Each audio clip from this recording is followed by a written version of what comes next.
बिस्मिल्लाहिर्रहमानिर्रहीम। अस्सलामु अलैकुम everyone, welcome back on easy learn. मैं उम्मीद करती हूँ कि मेरे तमाम स्टूडेंट्स ठीक ठाक होंगे, खैरियत से होंगे।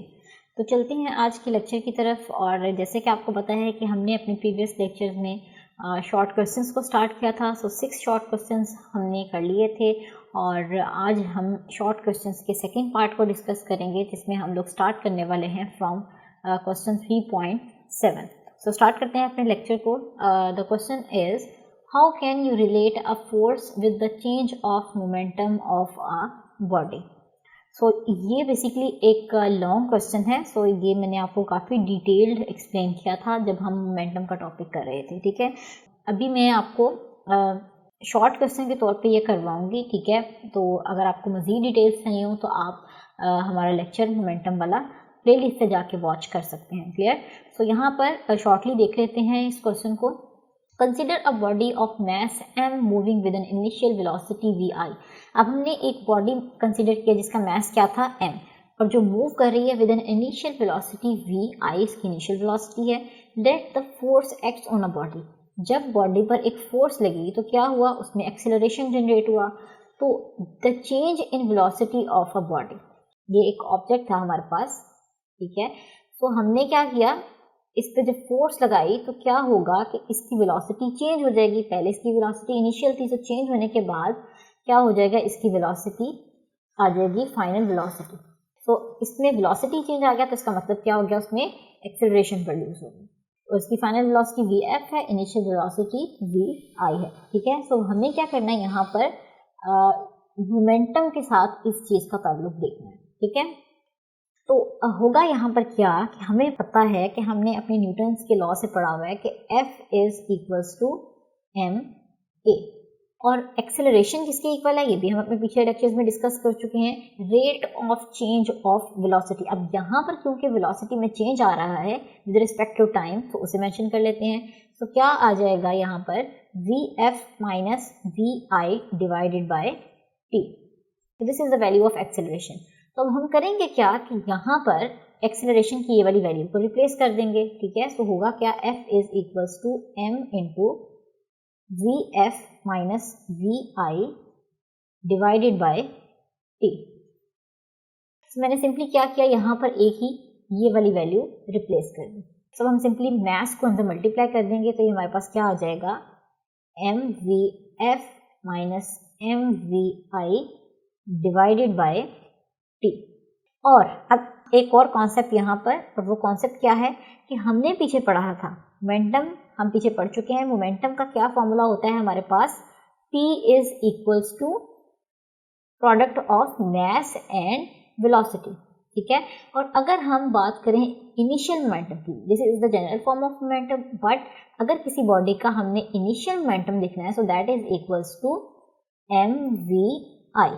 वेलोसिटी कौन सी हो जाएगी, इनिशियल पॉइंट पे जो उस बॉडी की वेलोसिटी थी उसकी वजह से जो मोमेंटम होगा दैट इज इनिशियल मोमेंटम। इसी तरीके से जो फाइनल पॉइंट पे मोमेंटम होगा या फाइनल वेलोसिटी की वजह से जो मोमेंटम होगा that is basically called final momentum. तो इनिशियल मोमेंटम और फाइनल मोमेंटम हमारे पास यहाँ से आ गए। तो अगर आप यहाँ पे गौर करें mvf और mvi, सो ये इनिशियल और फाइनल मोमेंटम बन रहे हैं, ठीक है। सो इसे रिप्लेस कर देते हैं। सो ये क्या आ जाएगा, pf minus pi divided by t. So this is basically equals to change in momentum divided by time, ठीक है। So force किसके इक्वल आ गई, change in momentum with respect to time. So relation basically क्या बना, when a force acts on a body, जब किसी body पर फोर्स लगती है, it produces an acceleration in the body. तो उसमें क्या होता है, एक्सेलरेशन प्रोड्यूस होता है, और वो एक्सेलरेशन जो है will be equal to the rate of change of momentum of a body. वो एक्सेलरेशन बेसिकली किसके इक्वल आ जाता है, rate of change of momentum, ठीक है।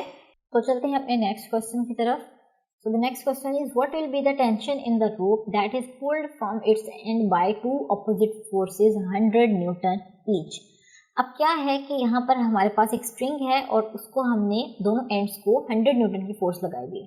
तो वो पूछ रहा है कि जो टेंशन होगी रोप में वो कितनी होगी। So the tension in the rope and its force pulls equally at the both ends.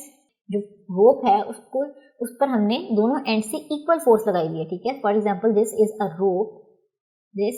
रोप, तो यहाँ पे भी हमने फोर्स लगाई है 100 न्यूटन की और यहाँ से भी फोर्स लगाई है 100 न्यूटन की, ऑपोजिट फोर्सेस, ठीक है। इस वजह से एक इस एंड पे लगेगी और एक इस एंड पे लगेगी, बट दोनों का मैग्नीट्यूड सेम है, दैट इज 100 न्यूटन, ठीक है। तो वो कह रहा है कि टेंशन कितनी होगी रोप में। Tension in the rope and its force pulls equally at the both ends if no force acting on the rope except its end. अगर इसके एंड्स के अलावा कहीं पर भी फोर्स नहीं लग रही, ठीक है, and the rope itself is in equilibrium, तो होगा क्या कि रोप जो है वो इक्विलिब्रियम में होगी, क्योंकि 100 ही इस तरफ से फोर्स लग रही है और 100 न्यूटन ही इस तरफ से फोर्स लग रही है। तो होगा क्या, जब दोनों साइड से फोर्सेस इक्वल हैं तो बॉडी जो है वो मूव ही नहीं करेगी, यानी कि रोप जो है वो मूव नहीं करेगी, rope will be in equilibrium, ठीक है, रोप अपनी इक्विलिब्रियम पोजीशन पर ही रहेगी।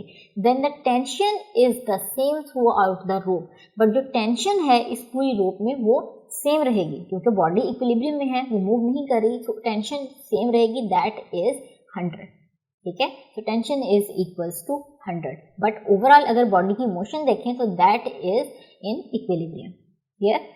सो the next question is action and reaction are always equal and opposite.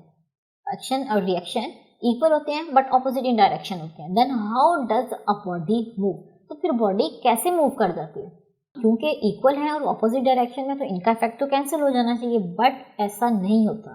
क्यों नहीं होता, इसकी रीजन ये है, लेट्स से कि ये मेरे पास एक बॉडी है ए, जैसे कि मैंने अभी आपको प्रीवियस लेक्चर में भी एग्जांपल दी थी, एक बॉडी है ए और एक बॉडी है हमारे पास बी। तो होगा क्या कि ए ने एक्शन किया, बी पे एक फोर्स लगाई, ठीक है, सो दिस इज एक्शन। तो इस एक्शन के अगेंस्ट बी ने एक फोर्स जनरेट की ए बॉडी के ऊपर, दैट वाज रिएक्शन, ठीक है। तो अब हमें पता है कि action and reaction are equal in magnitude but opposite in direction. अब आपने ये मेरी लाइन से कंफ्यूज नहीं होना कि इनका मैग्नीट्यूड डिफरेंट है, ये एक्चुअली बेसिकली है क्या, ये इक्वल फोर्स लगेगी बट ऑपोजिट इन डायरेक्शन। सो अगर हम ये सेकंड लाइन को कंसीडर करें, इसको मैं रिमूव कर देती हूँ। सो जो सेकंड लाइन जिसे मैंने रिमूव कर दिया ताकि आपको कंफ्यूजन ना हो, होगा क्या कि एक्शन और रिएक्शन की फोर्सेस इक्वल तो होती हैं बट ऑपोजिट इन डायरेक्शन, तो होना तो ये चाहिए कि इनका इफेक्ट कैंसिल हो जाए, बट ये कैंसिल नहीं होता। क्यों नहीं होता, क्योंकि एक्शन और रिएक्शन जो है वो हमेशा डिफरेंट बॉडीज पे एक्ट कर रहे हैं। एक्शन जो है वो बॉडी बी पर हो रहा है, बट जो रिएक्शन है वो बॉडी ए पर हो रहा है। तो अगर एक्शन और रिएक्शन है वो डिफरेंट बॉडीज पर हो रहे हैं तो इनका इफेक्ट कभी भी कैंसिल नहीं होता, ठीक है। तो हमें यहाँ से क्या पता चला, action and reactions are always equal and opposite in direction.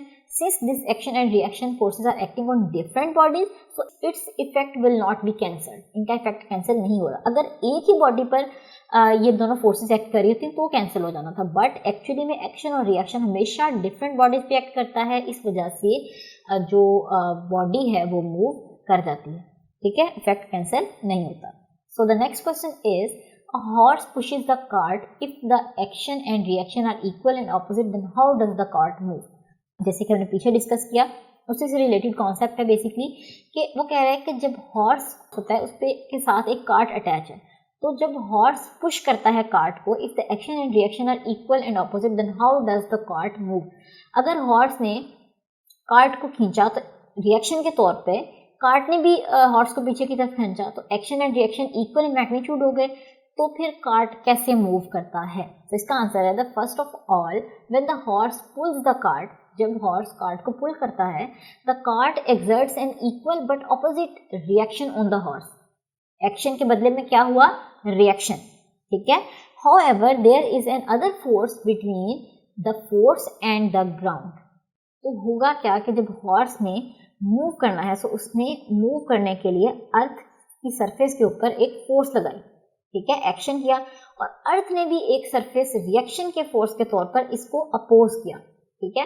तो इस एक्शन और रिएक्शन की वजह से हॉर्स जो है वो मूव करने लग जाता है, उसमें मोशन प्रोड्यूस हो जाती है, वो मूव कर जाता है। तो जब हॉर्स मूव करता है तो उसी के साथ ही बेसिकली हमने जो है वो कार्ट को अटैच किया हुआ है, तो इस वजह से हॉर्स मूव करेगा तो कार्ट भी मूव करना शुरू कर देती है, ठीक है। The horse hooves press down on the ground, horse के हूव्स जो हैं वो ग्राउंड को प्रेस करेंगे और ground pushes back to the horse, तो जिसकी वजह से हॉर्स मूव करेगा, और क्योंकि हॉर्स जब मूव करेगा तो इसके साथ कार्ट अटैच है, तो कार्ट जो है वो ऑटोमेटिकली मूव करना शुरू कर देगी। So the due to reaction force of the ground the horse will move forward, ठीक है। Since the cart is attach with the horse, so the horse will move and cart will also move with the horse, जैसे कि मैंने भी आपको explain किया। So the next question is what is the law of conservation of momentum, जैसे कि name से ही explain हो रहा है, याद आपको आ गया होगा कि law of conservation of momentum basically है क्या। कंजर्वेशन मीन्स कांस्टेंट, ठीक है। तो इसकी स्टेटमेंट क्या है, momentum of an isolated system of two or more than two interacting bodies remain constant. अब एक आइसोलेटेड सिस्टम, ऐसा सिस्टम जिसमें से बाहर से कोई भी फोर्स एक्ट नहीं करे, तो ऐसा सिस्टम जिसमें बाहर से कोई भी फोर्स एक्ट नहीं करे और उसके अंदर क्या हो कि दो या दो से ज्यादा बॉडीज आपस में इंटरैक्ट कर रही हो, तो उनका जो मोमेंटम होता है वो हमेशा कांस्टेंट रहता है। अगर उसमें कोलिजन्स हो रही हैं तो momentum before collision is equals to the momentum after collision, ठीक है। तो जब बिफोर और आफ्टर का मोमेंटम सेम होगा तो इसका मतलब मोमेंटम कंजर्व रहता है, ठीक है। सो इसका हमने डेरिवेशन भी की थी जब हमने टॉपिक किया था m1u1 plus m2u2 is equals to m1v1 plus m2v2। तो जब हमने लेक्चर किया था इसकी प्रॉपर पूरी डेरिवेशन की थी, अगर आपको कोई भी इशू हो उसमें तो आप वहां से जाके चेकआउट कर सकते हैं, ठीक है। सो बेसिकली होता इस लॉ में यही है कि जो टोटल मोमेंटम होता है इंटरैक्टिंग बॉडीज का वो हमेशा कांस्टेंट रहता है, कंजर्व रहता है। The next question is why is the law of conservation of momentum important. अब लॉ ऑफ कंजर्वेशन जो ऑफ मोमेंटम जो है वो क्यों इंपॉर्टेंट है, क्योंकि इसकी बहुत सारी एप्लीकेशंस हैं, इनकी एप्लीकेशंस देख लेते हैं।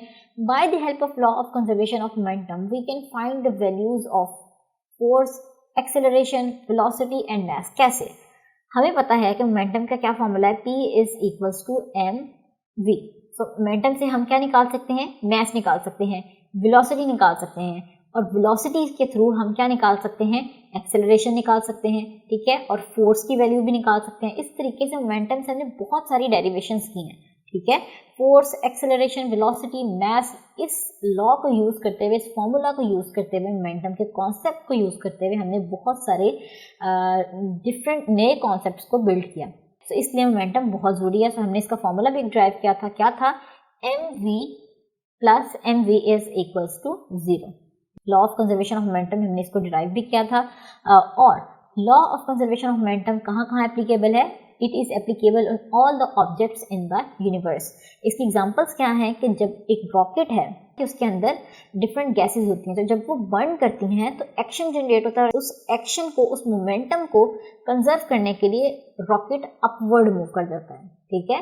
So this is an application of law of conservation of momentum. और इसी तरीके से the recoil of gun, recoil of gun में क्या था बेसिकली कि जब हम फायर करते हैं बुलेट को तो बुलेट बहुत स्पीड से आगे की तरफ मूव करती है। सो उस मोमेंटम को बैलेंस करने के लिए जो गन है वो बैकवर्ड मूव करती है, वहां पर गन जो है वो रिकॉइल करती है, तो जिसकी वजह से मोमेंटम जो है वो कंजर्व हो जाता है, कांस्टेंट हो जाता है, ठीक है। So this is an application of law of conservation of momentum. तो इससे हमें पता चला कि law of conservation of momentum बहुत इंपॉर्टेंट है, इसकी बहुत ज्यादा एप्लीकेशंस है, clear. The next question is when a gun is fired it recoils, why? जैसे कि मैंने आपको लास्ट में बताया, अगर आपको वहां पे इशू है एग्जांपल में तो आप यहां से भी इस चीज को समझ सकते हैं। होता क्या है, since the mass of gun is much larger than the bullet, एक गन है हमारे पास, ये हमारे पास एक गन है, ठीक है, और ये हमारे पास बुलेट है।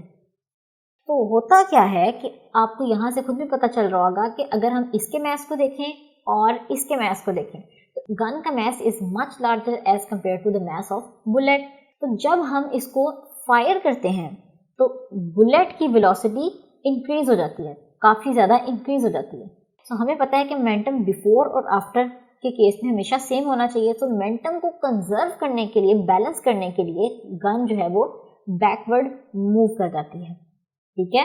सो इस वजह से गन रिकॉइल करती है क्योंकि उस मोमेंटम को कंजर्व करना होता है। मोमेंटम का हमने फॉर्मूला डिस्कस किया था जब हमने इससे डेरिवेशन की थी इस केस की, तो यहाँ से v की क्या वैल्यू आ जाती है, v is equals to minus mv over m, ठीक है। सो यहाँ से हमें नेगेटिव साइन जो है वो क्या शो कर रहा है कि velocity of gun is opposite to the velocity of the bullet, क्योंकि जब फायरिंग करते हैं तो गन जो है वो बैकवर्ड की तरफ मूव करती है, ठीक है। That is basically called recoil of gun. So the next is describe two situations in which the force of friction is needed. अब दो कंडीशंस डिस्क्राइब करनी है हमें जहाँ फोर्स ऑफ फ्रिक्शन की ज़रूरत होती है. फ्रिक्शन के बहुत सारे यूजेस हैं, इसमें से कुछ मैं यहाँ पे बता देती हूँ कि friction is needed to write. Friction जो है वो लिखने के लिए बहुत ज़रूरी है. अगर कॉपी और पेन के दरमियान फ्रिक्शन नहीं होगी तो हम लिख नहीं सकते. ठीक है. Friction is needed to walk on the ground. ज़मीन पर चलने के लिए हमें फ्रिक्शन की ज़रूरत होती है. और इसके अलावा किसी भी बाइसिकल को स्टॉप करने के लिए जब हम उस पर ब्रेक्स लगाते हैं तो एक किस्म की मोशन के अगेंस्ट एक फोर्स जनरेट होती है. ठीक है. तो that against force is basically called friction. तो इसका मतलब हमें अपने ऑब्जेक्ट्स को या अपनी व्हीकल्स को स्टॉप करने के लिए भी एक फ्रिक्शन फोर्स की ज़रूरत होती है जो कि ब्रेक्स की फॉर्म में होती है. ठीक है. सो अपने व्हीकल्स को स्टॉप करने के लिए भी फ्रिक्शन फोर्स बहुत ज़रूरी है. तो ये कुछ एप्लीकेशन है जो मैंने आपको यहाँ पे बताई हैं, बट इसके अलावा फ्रिक्शन की बहुत सारी एप्लीकेशन हैं. अगर फ्रिक्शन नहीं होगी तो हम कुछ भी नहीं कर पाएंगे. ठीक है. सो ये था जी हमारा आज का लेक्चर एंड आई होप कि आपको इन तमाम क्वेश्चंस की अच्छे से समझ आ गई होगी. तो भरपूर प्रैक्टिस कीजिए इन क्वेश्चंस की. तो इंशाल्लाह हम आपसे मिलेंगे अपने अगले लेक्चर में अपने शॉर्ट क्वेश्चंस के लास्ट पार्ट में. तब तक के लिए आपने अपना बहुत सारा ख्याल रखना है और हमें अपनी दुआओं में याद रखना है. Thank you for watching and Allah Hafiz.